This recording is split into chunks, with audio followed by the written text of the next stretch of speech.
오늘 우리는 이 성례식으로 하나님 앞에 나아갑니다. 우리 개신교에서는 이 성례를 이 세례와 성찬으로 이해하고 실행을 하고 있습니다. 많은 교회가 절기별로 또는 분기별로, 또 어떤 교회는 매달, 또 어떤 교단은 거의 매주 이 성례식을 행하고 있습니다.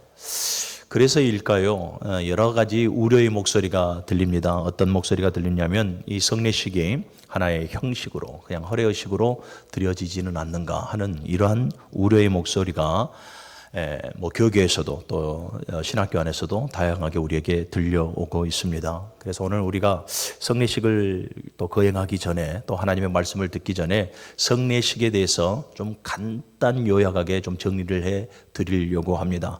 성례식이라고 하는 것은 예수 그리스도께서 직접적으로 제정하신 거룩한 예식으로서 눈에 보이는 이 표징을 통해서 하나님의 은혜를 성도들에게 전달하는 그러한 은혜의 수단입니다. 그리고 성례는 신앙의 공동체 안에서 하나님의 은혜를 더욱더 확인하고 신앙을 고백하며 그리스도와의 연합을 새롭게 하는 중요한 예배의 요소이기도 합니다. 방금 말씀드린 대로 이 성례는 주님께서 친히 제정하시고 행하라 명하신 것으로서 먼저 세례를 좀 볼 것 같으면요, 마태복음 28장 19절의 말씀을 보면 너희는 가서 모든 민족을 제자로 삼아 아버지와 아들과 성령의 이름으로 세례를 베풀고 라고 말씀을 합니다. 제정하시고 시행하라 주님께서 말씀하셨죠.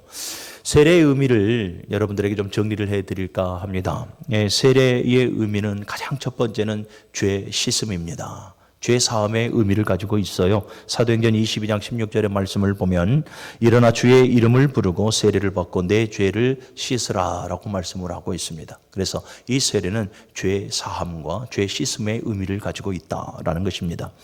그리고 또 하나의 의미는 로마서 6장 3절 이하의 말씀을 보면 이 세례를 받음으로 그리스도와 연합되어졌다라고 말씀을 하고 있으니 세례는 그리스도와의 연합의 의미를 가지고 있습니다. 그리고 또 세례는 거듭남의 의미를 가지고 있습니다. 새롭게 다시 태어나다. 갈라디아서 3장 27절의 말씀을 보면 누구든지 그리스도와 합하여 세례를 받는 자는 그리스도로 옷 입었느니라 라고 말씀을 하죠. 그래서 세례는 곧 거듭남, 다시 태어남의 의미를 가지고 있습니다. 그리고 또 세례는 이 교회 거룩한 공동체죠. 이 거룩한 교회 공동체에 입문했다, 들어왔다라는 의미 또한 가지고 있죠. 사도행전 2장 41절 이하의 말씀을 쭉 보면 많은 사람들이 세례를 받으니 그날의 성도의 수가 3천이나 더하더라라고 말씀을 해요. 하나님의 말씀을 듣고 세례를 받으니 그날의 성도의 수가 3천이나 더하더라. 성도가 뭡니까? 거룩한 공동체, 무리 교회를 말씀하고 있는 것이죠. 그래서 여러분들 오늘 이 성례식에 참여하는 우리 모든 여러분들이 이 세례의 의미를 명확하게 여러분들 안에 정립해 놓으시기를 바랍니다. 그래야 내가 드리는 이 성례식에 정말로 허투루 드리지 아니하고 정말로 진정을 담아서 우리가 하나님 앞에 세례식, 이 성례식에 참여할 수 있게 되어진다라는 것이죠. 자, 그리고 두 번째 성찬에 대해서 누가복음 22장 19절의 말씀을 보면 또 떡을 가져 감사 기도하시고 떼어 그들에게 주시며 이르시되 이것은 너희를 위하여 주는 내 몸이라 너희가 이를 행하여 나를 기념하라 라고 말씀을 하죠. 그래서 이 성찬 또한 주께서 제정하시고 행하라 하신 명령이시다라는 것입니다. 성찬의 의미를 봅시다. 성찬의 의미는 예수 그리스도의 죽음을 기념합니다. 나를 위해서 십자가 위에서 물과 피를 다 흘리시고 죽으심으로 말미암아서 우리의 모든 죄와 사망의 권세를 대신 짊어지신 예수 그리스도를 우리가 기념하는 것이죠. 그리고 성찬을 통해서 또 그리스도와의 연합함을 경험하는 그 의미가 이 성찬 안에 또 담겨져 있습니다. 믿음 안에서 공동체가 하나 되어지는 은혜의 자리가 바로 이 성찬의 자리이며 성찬식 안에 들어져 있는 신령한 의미다 하는 것을 여러분들이 기억하시기를 바랍니다. 오늘 본문을 통해서 우리가 조금 더 이 성찬의 의미를 조금 더 깊게 한번 되새겨 보려고 합니다. 사랑하는 여러분, 이 떡과 잔을 나누는 이 거룩한 예식은 단순한 예식이 아니다 하는 것을 여러분들이 명확하게 아시기를 주님의 이름으로 간절히 부탁을 드립니다. 이름 떡과 잔을 나눈 이 거룩한 예식은 단순한 예식이 아니에요. 우리의 믿음을 고백하고 또 예수 그리스도의 죽으심을 기념하며 주님의 그 구속의 은혜를 우리가 깊이 되새기는 거룩한 예식이고 거룩한 자리다 하는 것을 분명하게 아시기를 바랍니다. 할렐루야. 자, 그런데 오늘 본문을 보니까 사도 바울이 이 지금 성찬에 참여하는 고린도 교회를 향해서 매우 심각한 경고의 말씀을 주고 있다 하는 것을 잘 우리가 보게 됩니다. 아주 심각한 그리고 아주 무서운 경고의 말씀을 주는데요. 이 성찬에 대한 이 경고의 말씀이라고 하는 것이 무엇이냐면 이 성찬에 대한 경건하지 못한 자세로 참여하는 모든 이들에게 하나님의 심판을 너희가 피할 수 없다 하는 것을 말씀을 하고 있어요. 아주 무서운 경고의 말씀 아닙니까? 동일하게 성찬에 참여하는데 왜 성찬에 참여한 자들로 하여금 하나님의 심판을 피할 수 없다라고 이렇게 말씀을 하고 있을까? 이는 곧 이 성찬에 참여하는 무리 중에 경건하지 못한 자세로 성찬에 참여하는 자들이 있었다 하는 것을 우리에게 말씀해 주고 있는 것이죠. 오늘 이 성찬, 이 성례에 참여하는 우리 모두는 오늘 선포되어지는 이 말씀 앞에서 다시 한 번 더 성찬의 의미를 우리가 좀 다시 한 번 더 되새겨보고요. 우리가 어떤 자세로 어떤 마음으로 이 성찬의 자리에 나아가야 할지에 대해서 깊이 우리가 좀 고민해보고 이 성찬을 맞이하는 오늘 이 시간이 되어졌으면 좋겠습니다. 오늘 사도 바울을 보게 되어지면 우리 23절에서부터요 26절의 말씀을 먼저 읽어보도록 할까요? 시작. 내가 너희에게 전한 것은 주께 받은 것이니 곧 주 예수께서 잡히시던 밤에 떡을 가지사 축사하시고 떼어 이르시되 이것은 너희를 위하는 내 몸이니 이를 나를 기념하라 하시고 식후에 또한 그와 같이 잔을 가지시고 이르시되 이 잔은 내 피로 세운 새 언약이니 이것을 행하여 마실 때마다 나를 기념하라 하셨으니 너희가 이 떡을 먹으며 이 잔을 마실 때마다 주의 죽으심을 그가 오실 때까지 전하는 것이니라. 아멘. 성찬의 의미를 알 수가 있습니다. 오늘 우리가 방금 읽었던 26절의 말씀까지를 보면 성찬은 예수 그리스도의 십자가의 죽음을 기념하고 기억하는 예식이며 자례이다 하는 것을 우리가 알게 됩니다. 사도 바울은 본문의 말씀을 이렇게 시작하죠. 23절의 말씀을 다시 한 번 더 보니까요. 내가 너희에게 전한 것은 주께 받은 것이니 곧 주 예수께서 잡히시던 밤에 떡을 가지사. 내가 너희에게 전한 것은 주께 받은 것이다 라고 명확하게 먼저 말씀을 하고 있습니다. 그러니까 이 성찬에 대한 가르침을 그 어떠한 사람들에게 배우고 가르침을 받았다라는 것이 아니라 지금 누구에게 직접적으로 가르침을 받았다라고 말씀을 하고 있습니까? 예수 그리스도로 말미암아 직접적으로 이 가르침을 받았다라고 말씀을 하고 있죠. 이후의 말씀을 계속 보십시오. 주 예수께서 잡히시던 밤에 떡을 가지사. 너무나 명확하게 이 성찬의 가르침이 누구에게서부터 왔는가를 말씀하고 있습니다. 예수님께서는 이 십자가를 지시기 전날 밤에 제자들을 불러놓고 이렇게 말씀하시죠. 이것은 너희를 위하는 내 몸이라 이것을 행하여 나를 기념하라. 24절의 말씀처럼요. 제자들과 마지막 식사를 하시면서 떡과 잔을 나누셨습니다. 이 떡과 잔을 나누신 이 식사는 여러분 우리가 소위 말하는 최후의 만찬 이렇게도 말을 하고 있는데요. 여러분 이 단순한 식사가 아니었습니다. 그분의 예수 그리스도의 몸과 피 곧 이 십자가의 희생을 상징하는 그 구속의 역사를 약속하시는 최후의 만찬이셨습니다. 그리고 이를 지금 사도 바울에게 계시하셨고 가르쳐서 행하게 하셨다 하는 것을 말씀하고 있는 것이죠. 사랑하는 여러분, 성찬은 예수 그리스도께서 나를 위해 죽으셨다라는 그 사실을 이 예식을 통해서 다시 한 번 더 붙잡는 은혜의 시간이다라는 것을 여러분들이 명심하시기를 바랍니다. 할렐루야. 그래서 여러분들 이 성찬의 예식에 참여하면서 다시 한 번 더 깨달아 보는 거예요. 야, 예수께서 십자가 위에서 죽으셨던 그 의미가 뭘까? 왜 죽으셨을까? 왜 물과 피를 다 쏟으셨을까? 우리가 다시 한 번 더 하나님의 그 놀라우신 은혜와 그 사랑을, 그 십자가의 은혜를 다시 한 번 더 기억하고 기리는 이 시간이 되어지기를 주님의 이름으로 간절히 축복합니다. 자, 두 번째 또 보면 26절의 말씀을 봅시다. 26절 시작. 너희가 이 떡을 먹으며 이 잔을 마실 때마다 주의 죽으심을 그가 오실 때까지 전하는 것이니라. 아멘.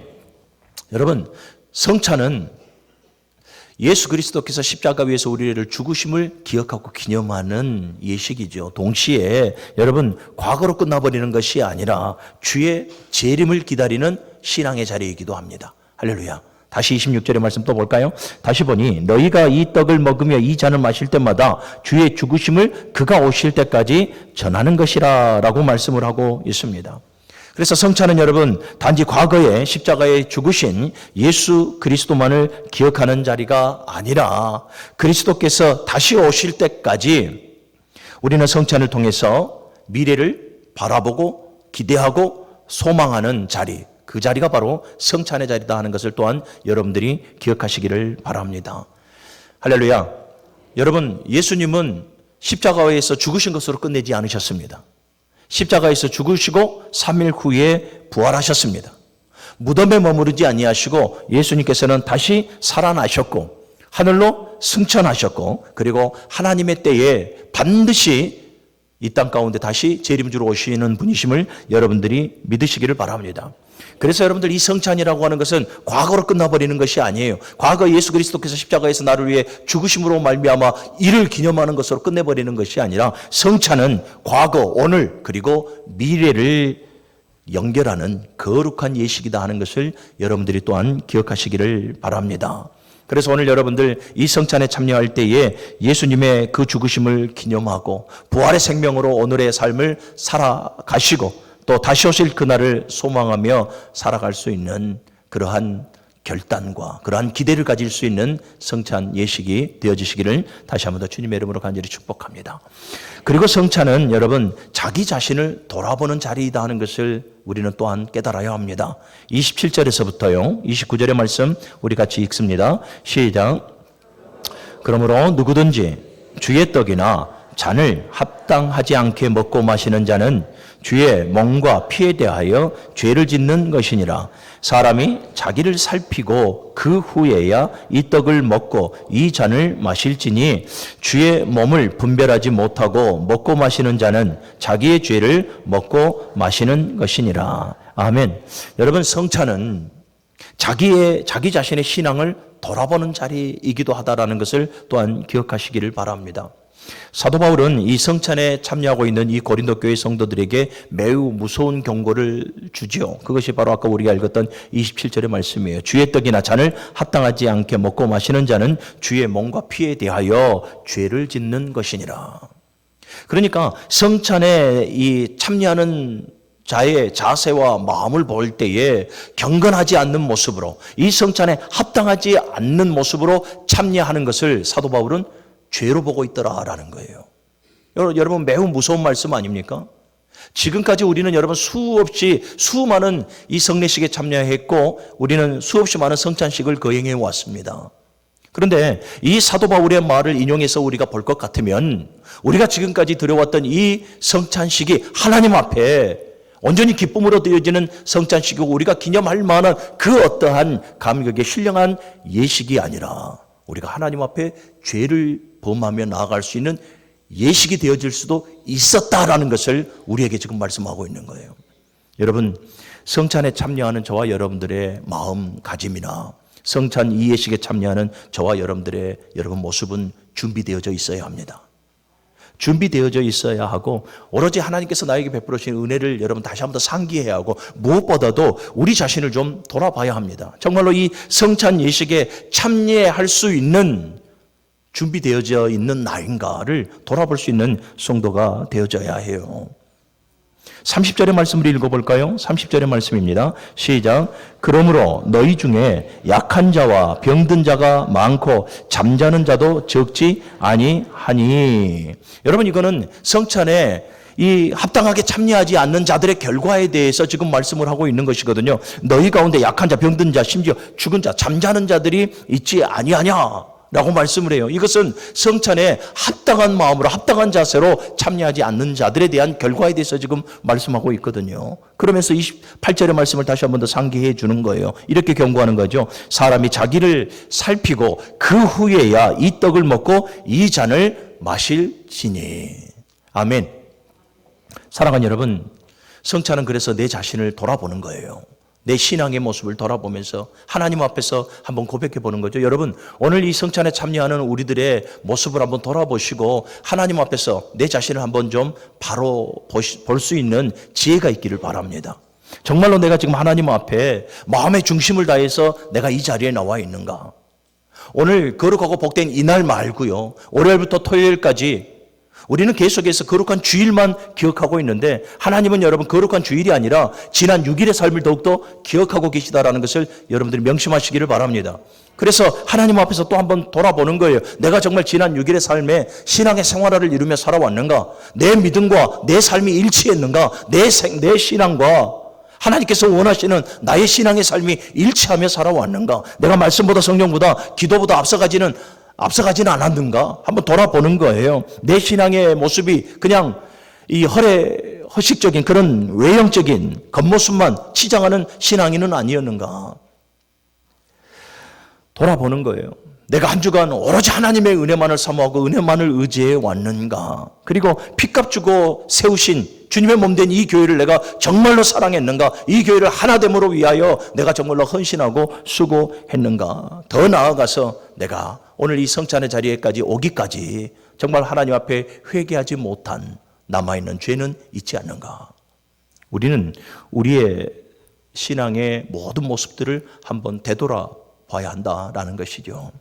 사랑하는 여러분, 하나님 앞에 나아갈 때는 언제나 죄와 상관없는 분이시기에 죄를 가지고는 우리 하나님 앞에 나아갈 수가 없습니다. 더군다나 이 성찬의 자리만큼은 더욱더 그러하니 여러분들 오늘 이 성찬의 떡과 성찬의 잔을 나누시기 전에 하나님 앞에 철저하게 회개하십시오. 정결하고 성결한 모습으로 하나님 앞에 나아가서 떡과 잔을 나누십시오. 우리는 오늘 이 고린도전서 11장의 말씀을 통해서 성찬이 얼마나 거룩하고 또 신령한 의미를 가진 예식인가에 대해서 우리는 깨닫게 됩니다.